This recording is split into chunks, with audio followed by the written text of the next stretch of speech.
राम राम। गुरुं पादाम्बुजं स्मृत्वा जलं शिरसि धारयेत् सर्वतीर्थावगाहस्य संप्राप्नोति फलं नरः।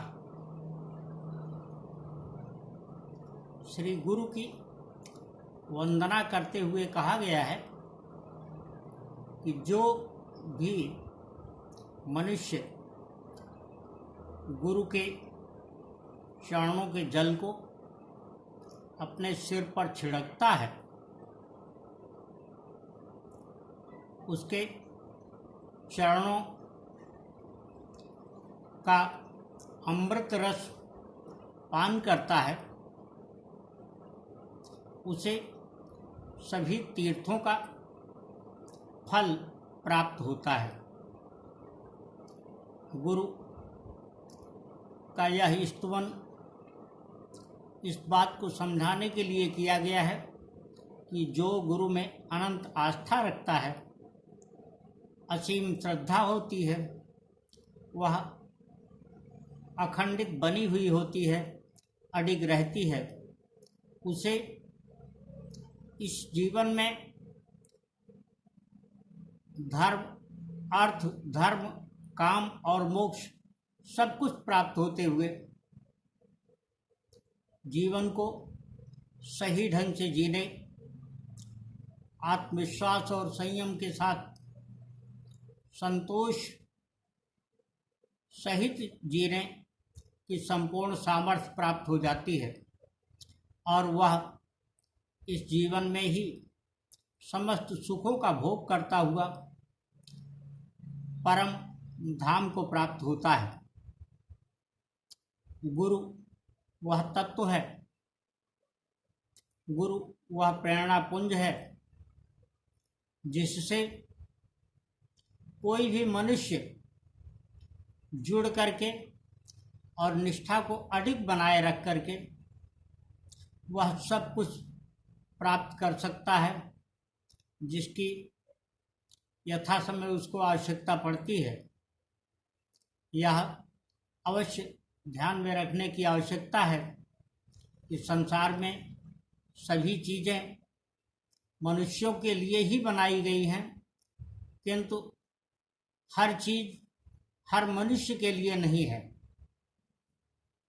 कोई भी चीज़ उसी मनुष्य के लिए होती है, हो सकती है, जिसकी सामर्थ्य वह विकसित कर सके।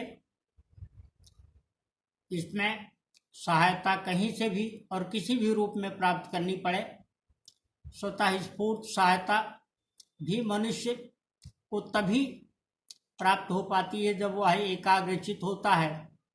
ऐसे एकाग्रचित हो करके, स्वतः स्फूर्त हो करके आगे बढ़ने वाले लोगों, सफलता अर्जित करने वाले लोगों को आत्मगुरु या आत्मज्ञानी की संज्ञा दी जा सकती है, क्योंकि जिसे हम गुरु कहते हैं, जिसकी विशेषता, जिसकी समानता परम ब्रह्म परमेश्वर जैसी बताई गई है, वह गुरु भी मनुष्य ही होता है और वह किसी न किसी से सीखता है अथवा अपनी तपस्या, अपनी साधना के द्वारा उस शक्ति को अर्जित करता है।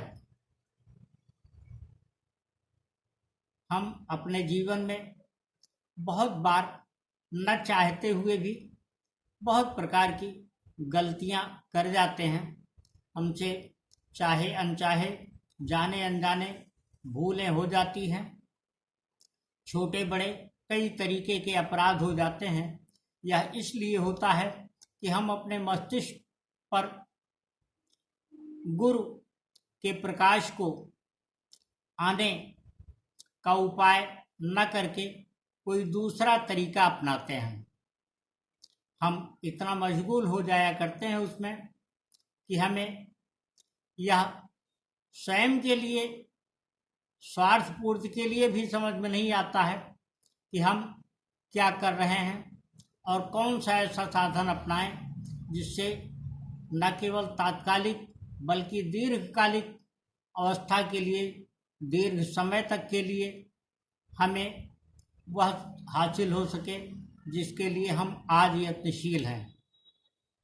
यह बात तभी हो सकती है जब हम अपनी संस्कृति को समझें। यूँ न केवल भारतीय संस्कृति में अपितु दुनिया भर में धारणा गॉड फादर की है। गॉड फादर यानी आज की भाषा में, कारपोरेट युगीन भाषा में, उसको आप प्रवर्तक कह सकते हैं। जिसने प्रवर्तन किया, जिसने किसी को लॉन्च किया, विज्ञान की भाषा में उसको लॉन्च करना भी कह सकते हैं। हम अपने ऊपर अगर यह महसूस करके चलें कि किसी का वरद हस्त है, तो हम तमाम बुराइयों से, तमाम गलतियों से और तमाम तरह के अपराधों से भी एकदम बच सकेंगे। हमसे किसी भी प्रकार की कोई गलती नहीं होगी, हम में ऐसी कोई कमी होगी तो वह स्वतः दूर हो जाएगी, खामियां दूर होती जाएंगी जब हम गुरु का ध्यान करेंगे। अथवा हम किसी का भी ध्यान करें, वह गुरु ही नहीं, आवश्यक नहीं कि वह आध्यात्मिक गुरु हो, वह हमारा शिक्षक हो सकता है, किसी रूप में हमारा मार्गदर्शक हो सकता है, हमारा सहयोगी और मित्र भी हो सकता है।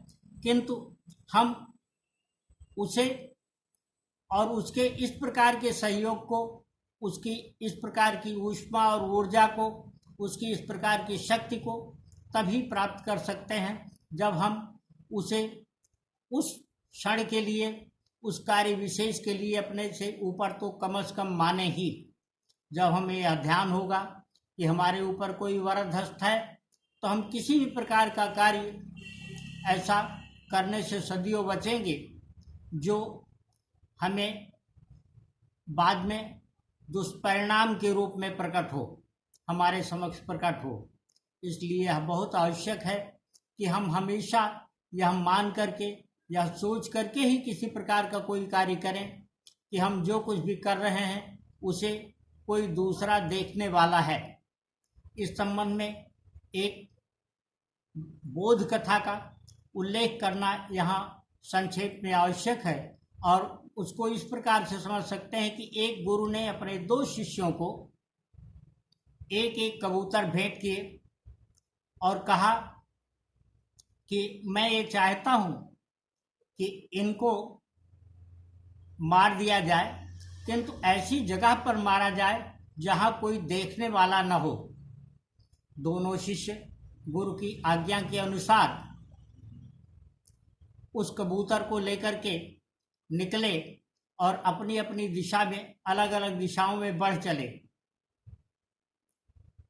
एक पहले शिष्य ने किसी एक स्थान पर जाकर सुनिश्चित दूरी पर जहां उसे लगा, उसने उस कबूतर को मार दिया और गुरु के पास लौट आया, यह सोच करके कि गुरु निश्चित ही उसे पहुंचने पर पुरस्कार देंगे, सम्मान देंगे, उसे प्रथम स्थान देंगे, उसको महत्व देंगे। किंतु दूसरा शिष्य न आया। बहुत दिनों तक वह इधर उधर भटकता रहा और फिर जब लौटा तो कबूतर भी उसके साथ था। यह देखकर न केवल गुरु को बल्कि उसके उस पहले शिष्य को जो वापस लौट चुका था, उसे भी आश्चर्य हुआ। गुरु मन ही मन बहुत प्रसन्न हो रहा था उस दूसरे शिष्य के लौटने से। गुरु ने उससे पूछा कि क्यों तुम आदेश का पालन नहीं कर पाए, इसको बगैर मारे ही लौट आए। शिष्य ने उत्तर दिया, गुरुवर, इस जहां में मैं जहां जहां भी गया, इस जहान में मैं जहां जहां भी गया, वहां पर मुझे ऐसा लगा कि ना तो मैं अकेले हूँ, ना कबूतर अकेले है, और न ही वहाँ पर कोई ऐसा मुझे मिला जिसकी नज़र मुझ पर न हो। जब मैंने पाया कि मैं भी हूँ, कबूतर भी है, और किसी एक की नज़र अवश्य मुझ पर है, तो मैं आपके आदेश को परिपालित करने सुनिश्चित नहीं कर सका और मुझे लौट करके आना पड़ा। इसे आप मेरी असफलता मानते हैं तो मुझे कृपया क्षमा कीजिएगा, किंतु मुझे हर जगह परमेश्वर नजर आया। व्यक्ति जहाँ नहीं भी था, ऐसे स्थानों पर भी गया तो वहाँ पर मुझे लगा कि ऊपर से कोई एक व्यक्ति ऐसा है, एक ऐसी परम शक्ति है जो हमारे इस कार्य को देख रही है, और मैं उसे मारने का साहस नहीं कर सका। गुरु अपने उस शिष्य के उत्तर से बहुत प्रसन्न हुआ और उसने उसे अव्वल दर्जा दिया, और पहले वाले शिष्य को उसने इस मामले में नकार दिया। कहने का आशय यह है, सिर्फ जहाँ से हमने बात शुरू की थी उस संदर्भ में, कि गुरु या हम अपने जीवन में मान करके चले कि कोई भी एक व्यक्ति ऐसा है जो हम पर निगरानी रख रहा है, जिसकी नज़र हम पर है। ऐसा करते हुए हम किसी भी पाप कर्म से बच सकते हैं और अपने को किसी भी बुरी स्थिति में जाने से रोक सकते हैं, बुरे परिणाम को अपने से दूर रख सकते हैं। जब हम अपने जीवन में इस प्रकार की धारणा को लेकर के आगे बढ़ेंगे और इस प्रकार की शिक्षाओं से अपने लोगों को, जिनके बीच में हमारा जीवन बीतता है, उनको शिक्षित करने का, उनको दीक्षित करने का प्रयत्न करेंगे, तो निश्चित तौर पर हम सुखद परिणाम को, अपेक्षित परिणाम को प्राप्त कर सकते हैं। किंतु अमूमन ऐसा होता है कि हम संसार की वृत्ति में लग जाते हैं, कोई भी कार्य जो हमारे मन मस्तिष्क को आता है उसको करने लगते हैं, और हम यह भूल जाते हैं कि कोई एक परम शक्ति ऐसी है जो हमारे कार्यों पर नज़र रख रही है और उसका परिणाम हमें भोगना पड़ेगा। हमें आशा है, हम यह उम्मीद कर सकते हैं कि जो भी लोग इस बात को सुन रहे होंगे उनमें इस प्रकार की समझ अवश्य विकसित होगी, और जब उनमें यह समझ विकसित हो सकेगी किसी स्तर तक, तब हम जानेंगे, हमें लगेगा कि हम जिस परम शक्ति के आदेश पर इस प्रकार की बात आपसे कर रहे हैं उसके प्रति हमारी श्रद्धा ने हमें सुखद परिणाम दिया है। आपको भी अच्छा, अपने अच्छे कार्यों का सुफल प्राप्त हो, ऐसी कामनाओं के साथ यह भी कि आप जो कुछ भी अच्छा करने की सामर्थ्य आप में हो, अर्हता हो, वो सब कुछ आपको मिले। राम राम।